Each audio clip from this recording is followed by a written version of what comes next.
everybody, welcome to lesson 1, a visual guide to free motion quilting feathers. So in this first lesson, we're going to talk or go over a few different feather styles. First, I'll go over kind of the playful, simple feather. Then I'll show you the bump back feather, and then I'll show you a curl feather. So all of the designs in this whole class that I'm going to share with you, you can use any of these 3 feathers, really any feather that you like. But I think, and the way that I've written this book is for you to start out with the more simple, basic feather. Start with that, practice that one. Then when you're feeling really confident in your quilting, try out that bump back feather. It can be a really, really fabulous, elegant feather, and you can create fabulous results with that feather, but it can be a little bit more difficult when trying to stitch right back over your previous stitch line. It does take a lot of control. So start with playful, then move on to the bump back feathers, and then play with the curl feather. Every design that I show you throughout this entire course is intended for you to use as practice, as samples. And then when you go to work on an actual quilt, you can take the designs that you've learned or practiced here in this class and use those on your regular quilts. So let's get to lesson 1 and inspire you with some fun feather work. Step 1, the single feather spine. I generally start at the bottom of the feather and stitch to the top. At this point, you can either stitch back down the spine or cut your threads and start again at the bottom of the spine. Starting from the bottom point of the spine, stitch a single feather on the right side. Really, you can do any side of the feather. Personally, I just prefer to start on the right and then the left the second time.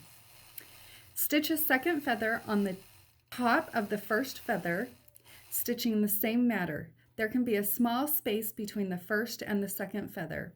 With this particular design, personally, I'm okay if there's little spaces in between. It's a really fun, playful feather.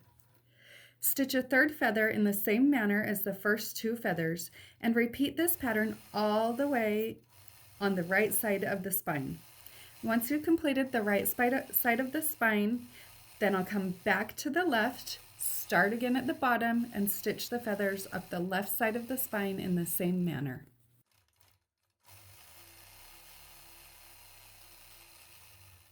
Stitch a single spine. I generally start at the bottom of the feather and stitch to the top. Starting at the bottom point of the spine, stitch a single feather on the bottom right side. To stitch a second feather, come from the spine and then stitch over the top and to the bottom feather. Stitch up around the outside of the feather and then stitch a third feather coming from the outside to the inside. I'll repeat these steps, stitching the bump back feathers on every other feather. After I've completed the right side, then I'll stitch the left side in the exact same manner. Now, when you stitch out this design, occasionally there will be places where your stitching won't be exactly on the line. Try your best to get your stitching on that line, but it does happen where your stitching can become off a little bit.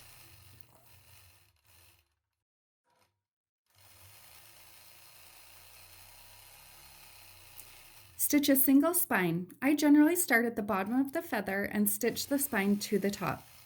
At this point, you can either stitch back down your spine or cut your threads like I do and start again at the bottom of your spine.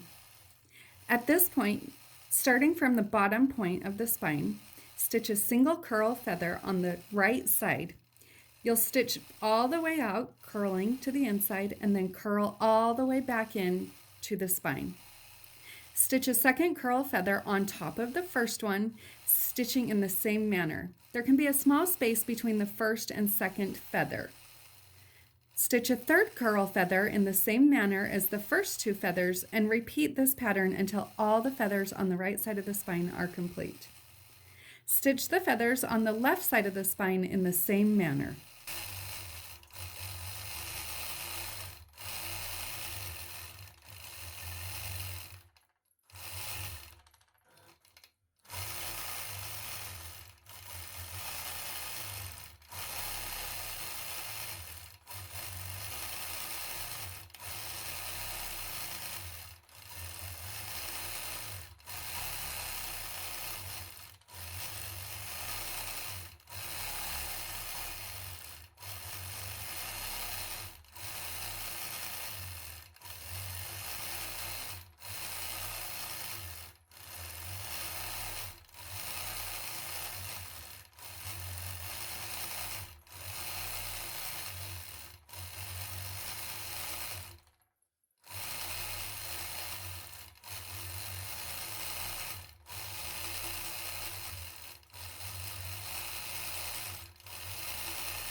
Step 1, use a water-soluble marker to mark the center point on all 4 sides of the block.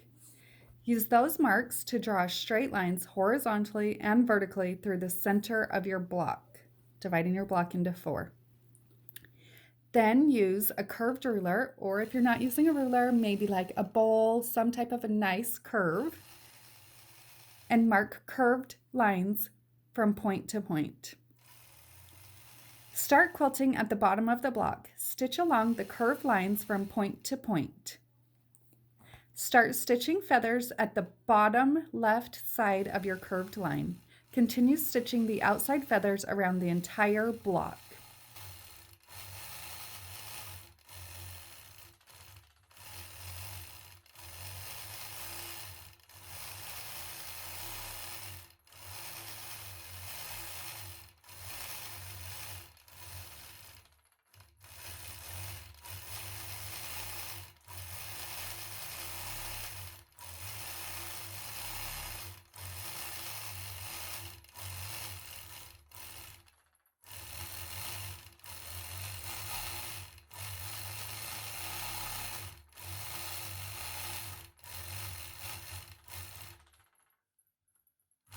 After you've stitched the feathers around the outside of the whole block, move on to the center. Begin at the bottom of the block and fill in the centers and right up to that drawn line. Repeat the feathers all the way around the inside of your block. Spritz away that blue marked line and you've got a finished block.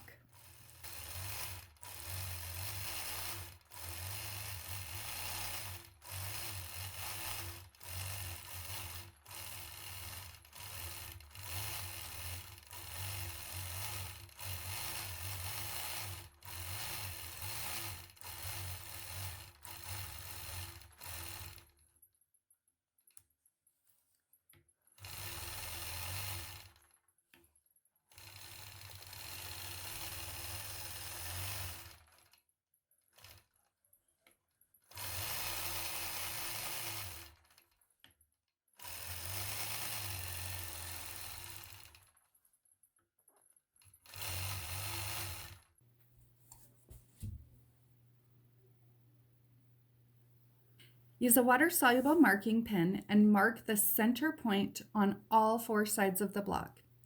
Use those markings to draw curved lines from point to point. Here I'm using my 4-in-1 machine quilting ruler, but you could use a bowl, a CD, anything like that to draw a nice curved line. Start quilting at the bottom of the block and stitch along the curved line from point to point. After you've stitched the curved lines all the way around the block, begin stitching feathers at the bottom left. Stitch the remaining feathers around the block, moving in clockwise direction.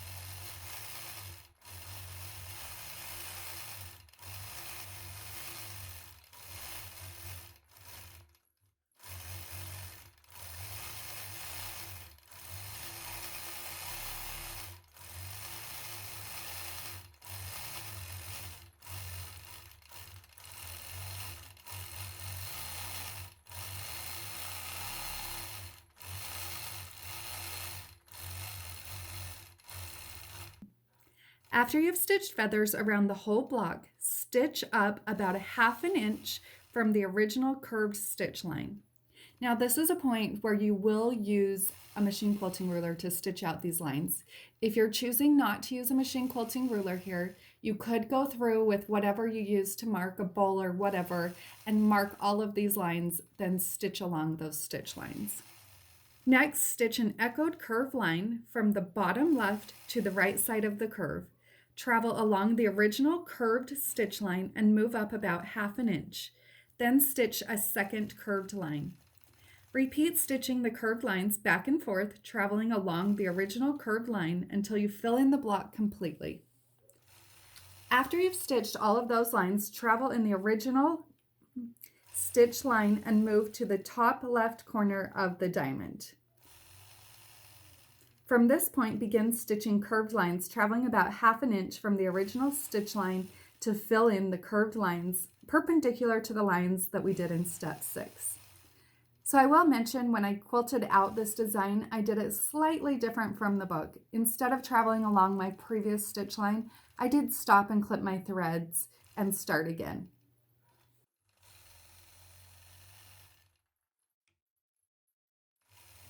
Square in a Square Diamond Feather, page 26. Use a water-soluble marker and mark the center point on all 4 sides of the block. Draw straight lines marked point to point. Then move in either 1/4 inch or 1/2 inch. The sample here I've moved in 1/4 inch.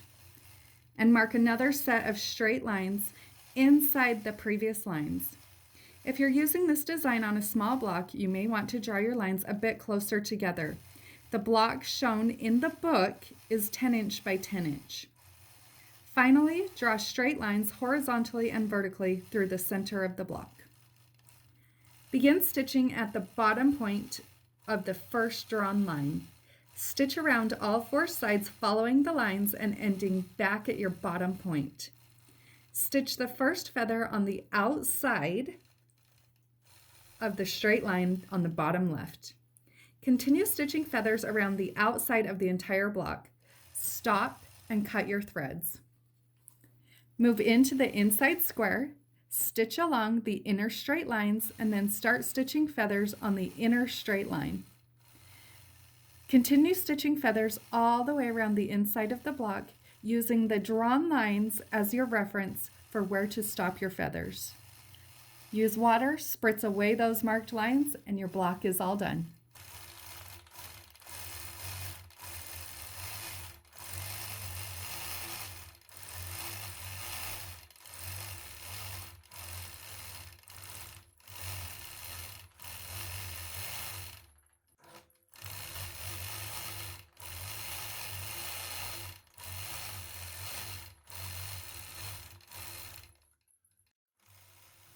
Step 1, use a water-soluble marker and draw a straight line diagonally through the center of the block, from the upper left corner to the lower right corner.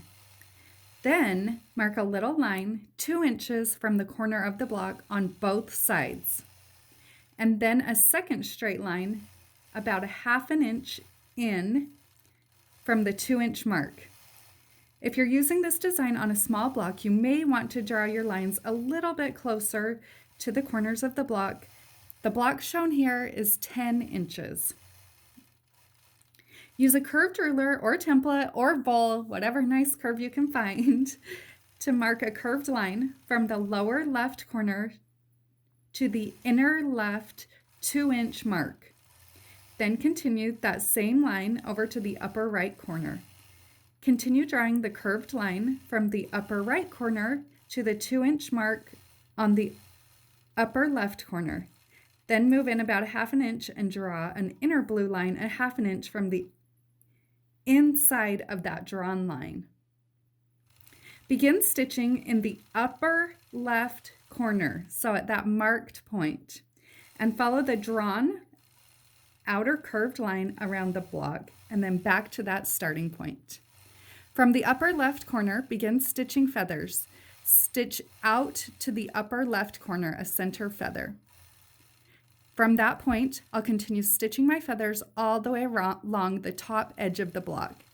You'll notice here in the video that I am stitching the bump back feathers, but really you could stitch any type of feathers here that you desire.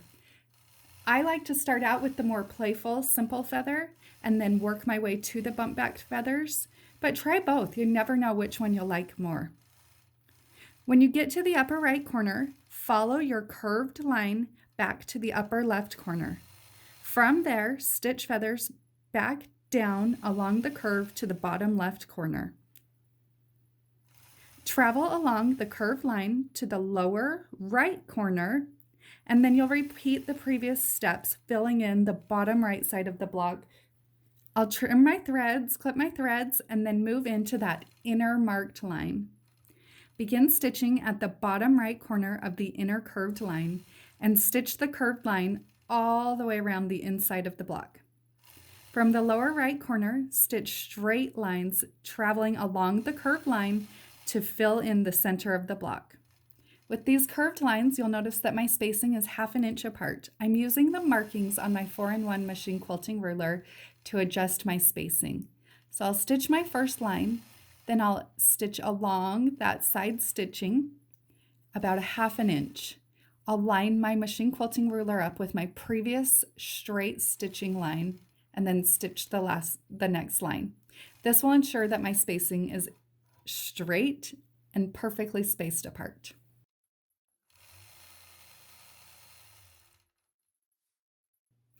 Use a curved ruler or bowl or whatever nice curve you have and a water-soluble marker to mark curved lines from point to point, so corner to corner. Then mark an X through the center of the block. Stitch all the way around the block, beginning in the lower left corner.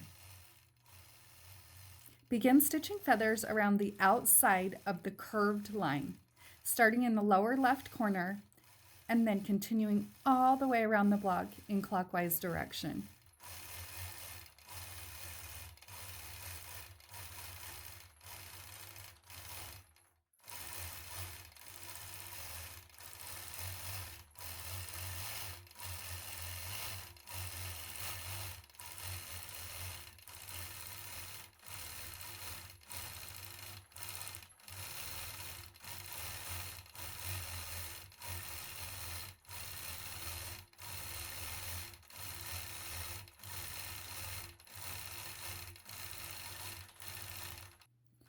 After you've stitched the feathers around the outside of the entire block, move to the inside and fill in those little triangles with feathers. I'll use that blue marked line as a reference line for how far up to stitch my feathers. Now don't worry, it's just a reference line, so if occasionally my feather stitches over the top of that line or doesn't come quite to it, after I spritz away that line, it'll all look fabulous.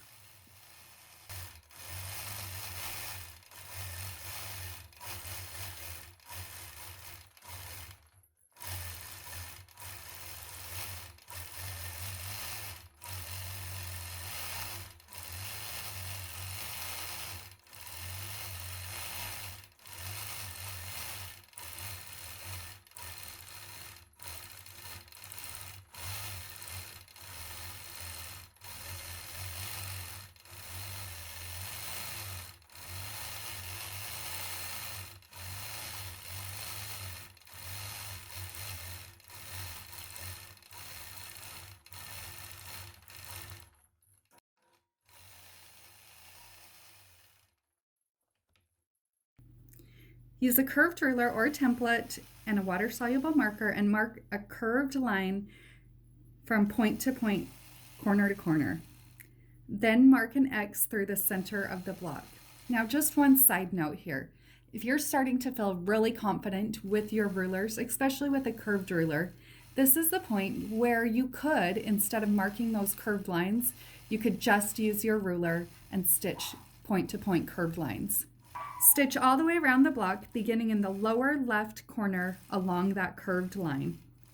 Begin stitching feathers, filling in the inside of the block, using the X as a reference for how big to make the feathers. Now notice as I do stitch out these feathers here, I'm switching back and forth. I'll do the playful feather and also the bump back feather, just to help give you kind of a look, an idea of what each one will look like as it's quilted out.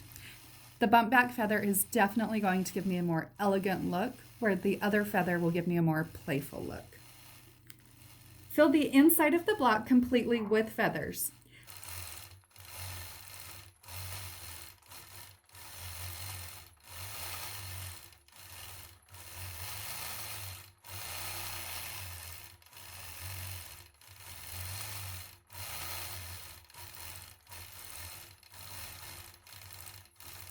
After all of the feathers are quilted, move to the outside of the curved line. Begin filling in circles on the outside of the line, stitching in an over-under method. Stitch over the top of one circle, then around the bottom, then back up over the top. Repeat this all the way around. So this is a place I like the circles right here. I like the look that they add to the design, but you could add any fun filler in here and really give this feather a fun, playful look.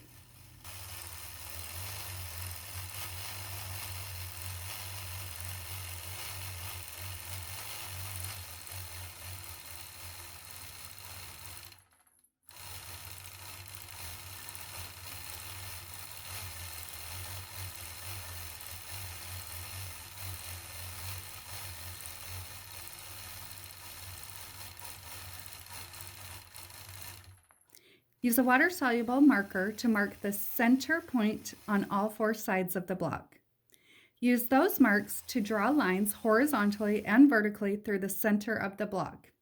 Then, on all 4 sides, draw a small mark that is 1.5 inches from the center of the block on the horizontal and vertical lines. Next, draw a second mark that's about 1/2 inch further out from that point. If you are working on a smaller or a larger block, you may want to adjust that spacing to fit your block more appropriately. Stitch an X through the center of the block, starting at the lower left corner, stitching to the upper right corner, then stitch in the ditch down to the lower right corner, then back up through the center of the block to the upper left. Now I did go in a slightly different direction here in the video. As long as you get that X stitched through the center of the block, you can stitch in the ditch to get back to wherever you want to start. Start stitching from the upper left corner to the inner marked point on the left side of the block. Continue stitching from corner to inner point, and then from inner point back to the outer corner of the block. Continue that all the way around the block.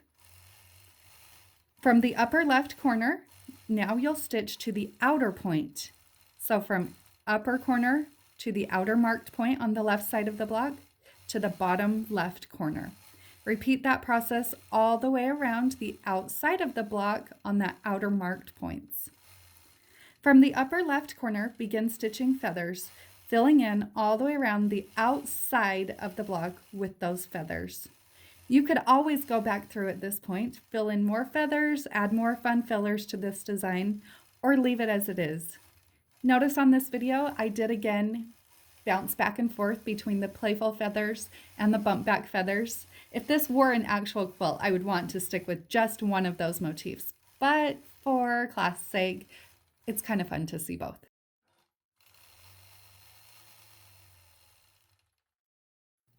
Start out by using a water-soluble marker and a curved ruler or template or bowl or whatever, and mark a curved line from the upper left corner to the lower left. Move in from that point and about 1/2 inch and mark a second curved line. Then on the right side of the block, we will mirror what we've just marked, mark the exact same thing. I'll start stitching in the upper left corner and follow the outer curved line to the bottom left corner. From the lower left corner, I'll stitch loops, filling in the curve, the outside curve space completely all the way to the upper left corner. From there, I'll stitch in the ditch along my previous stitching, moving over about 1/2 inch, and then I'll stitch that second inside curved line down to the bottom of the block.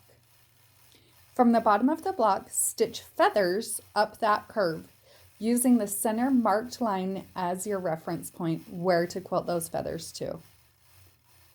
Stitch in the ditch along the top edge of the block to the right corner.